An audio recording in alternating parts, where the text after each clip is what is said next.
ತಮ್ಮ ಕರಿಯರ್ ಅನ್ನ ಆಯ್ಕೆ ಮಾಡಬೇಕಾದ್ರೆ ವಿದ್ಯಾರ್ಥಿಗಳು ಎಂದಿಗೂ ಕೇಳದ ಅತ್ಯಂತ ಪ್ರಮುಖವಾದ ಪ್ರಶ್ನೆ ಯಾವುದು? ಹೆಚ್ಚಿನ ವಿದ್ಯಾರ್ಥಿಗಳು ಏನ್ ಕೇಳ್ತಾರಂದ್ರ, ನನಗ ಸಂಬಳ ಎಷ್ಟು ಸಿಗ್ತದ, ಇದಕ್ಕೆ ಮುಂದೆ ಸ್ಕೋಪ್ ಅದ ಏನು, ಈ ಕರಿಯರಿಗೆ ಡಿಮ್ಯಾಂಡ್ ಅದ ಏನು, ಇಂಥವೆಲ್ಲ ಪ್ರಶ್ನೆಗಳನ್ನ ಕೇಳ್ತಾರ. ಆದ್ರೆ ಬಹಳ ಕಮ್ಮಿ ಜನ ಈ ಪ್ರಶ್ನೆಗಳನ್ನ ಕೇಳುವುದಿಲ್ಲ. ಮುಂಬರೋ 20 ವರ್ಷಗಳ ಕಾಲ ಈ ಕೆಲಸ ಮಾಡೋದ್ರಿಂದ ನಂಗ ನಿಜವಾಗ್ಲೂ ಸಂತೋಷ ಸಿಗ್ತದೇನೋ, ನನಗ ಉತ್ಸಾಹ ಇರ್ತದೋ ಅಥವಾ ಆಯಾಸ ಆಗ್ತದೋ, ನಾ ಮಾಡೋ ಕೆಲಸ ಬೇರೆದವ್ರ ಜೀವನಕ್ಕ ಏನಾದ್ರೂ ಒಂದು ಅರ್ಥಪೂರ್ಣ ಕೊಡುಗೆಯನ್ನ ನೀಡ್ತದೇನೋ, ನನ್ನ ಕರಿಯರ್ ಮೂಲಕ ನನ್ನನ್ನ ನಾನ ಪರಿಚಯಿಸ್ಕೊಳ್ಳಿಕ್ಕೆ ನನಗೆ ಹೆಮ್ಮೆ ಅನಿಸ್ತದೇನೋ, ಈ ಪ್ರಶ್ನೆಗಳನ್ನ ಕೆಲವು ಜನಗಳು ಕೇಳ್ತಾರ. ನಿಜ ಹೇಳ್ಬೇಕಂದ್ರ ವಿದ್ಯಾರ್ಥಿಗಳು ಊಹಿಸೋಕ್ಕಿಂತಲೂ ಜಾಸ್ತಿ ಈ ಪ್ರಶ್ನೆಗಳು ಇಂಪಾರ್ಟೆನ್ಸ್ ಅನ್ನ ಹೊಂದ್ಯಾವ. ಯಾಕಂದ್ರ ಅರ್ಥವಿಲ್ಲದ ಯಶಸ್ಸು ಖಾಲಿ ಅನಿಸ್ತದ. ಇವತ್ತಿನ ದಿವಸ ಅನೇಕರು ತಾವು ಕಡಿಮೆ ಗಳಿಸ್ತಾ ಇದೀವಿ ಅನ್ನೋ ಕಾರಣಕ್ಕ ನಿರಾಶರಾಗಿಲ್ಲ.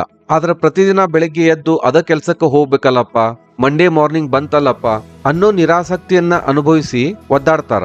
ವೃತ್ತಿ ಜೀವನ ಅನ್ನೋದು ಬರೀ ಹಣ ಗಳಿಸೋ ಮಾರ್ಗ ಅಲ್ಲ.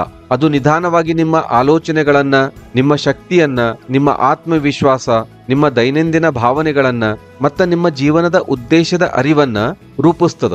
ಇದಕ್ಕಂತಲ ಬರೇ ಸಂಬಳ, ಸಾಮಾಜಿಕ ಗೌರವ ಅಥವಾ ಗುಂಪಿನ ಮನಸ್ಥಿತಿ ಆಧರಿಸಿ ಬ್ಲೈಂಡ್ ಆಗಿ ಕರಿಯರ್ ಅನ್ನ ಆಯ್ಕೆ ಮಾಡ್ಕೊಳ್ಳೋದು ಡೇಂಜರಸ್ ಆಗ್ಬಹುದು. ಯಾಕಂದ್ರೆ ಮುಂದೊಂದ್ ದಿವ್ಸ ಸಮಾಜ ನಿಮ್ಮಿಂದ ಏನೇನು ಎಕ್ಸ್ಪೆಕ್ಟ್ ಮಾಡಿರುತ್ತೋ ಅದನ್ನೆಲ್ಲ ನೀವು ಸಾಧಿಸಿರಬಹುದು. ಆದ್ರೆ ನಿಮ್ಮ ಒಳಗಡೆ ಮಾತ್ರ ಅಸಂತೋಷ ಮತ್ತು ಬೇಸರ ಇರಬಹುದು. ದುರದೃಷ್ಟವಶಾತ್ ಇಂದಿನ ಶಿಕ್ಷಣ ವ್ಯವಸ್ಥೆ ಇದ್ರ ಬಗ್ಗೆ ಜಾಸ್ತಿ ಚರ್ಚಿಸುವುದಿಲ್ಲ. ಯಾವ ಕೆಲಸ ನನಗ ಮೀನಿಂಗ್ ಫುಲ್ ಆಗಬಹುದು ಮತ್ತ ನನ್ನ ಕೆಲಸ ಹ್ಯುಮ್ಯಾನಿಟಿಗೆ ಯಾವ ಮೌಲ್ಯವನ್ನ ತಂದ್ಕೊಡ್ತದ, ಇದ್ರ ಬಗ್ಗೆ ಜಾಸ್ತಿ ತಿಳ್ಕೊಳ್ಳಿಕ್ಕೆ ಮಾಸ್ಲೋಸ್ ಹೈರಾರ್ಕಿಯಲ್ ಥಿಯರಿನ ನೀವು ನೋಡಬಹುದು. ಜೀವನ ಅನ್ನೋದು ಸಂಬಳ, ಮನೆ, ಬಟ್ಟೆ, ಕಾರು, ನಮ್ಮ ಬಳಗ, ನನ್ನ ಗೌರವ ಇಂಥದ್ದನ್ನೆಲ್ಲ ಮೀರಿ ಇನ್ನೂ ದೊಡ್ಡದ. ನಿಮ್ಮ ಕರಿಯರ್ ಅನ್ನ ಬರೀ ನಿಮ್ಮ ಮೆದುಳಿನಿಂದ ಮಾತ್ರ ಅಲ್ಲ, ನಿಮ್ಮ ಅಂತಃಕರಣದಿಂದ, ವಿವೇಚನೆಯಿಂದ ಆಯ್ಕೆ ಮಾಡ್ರಿ.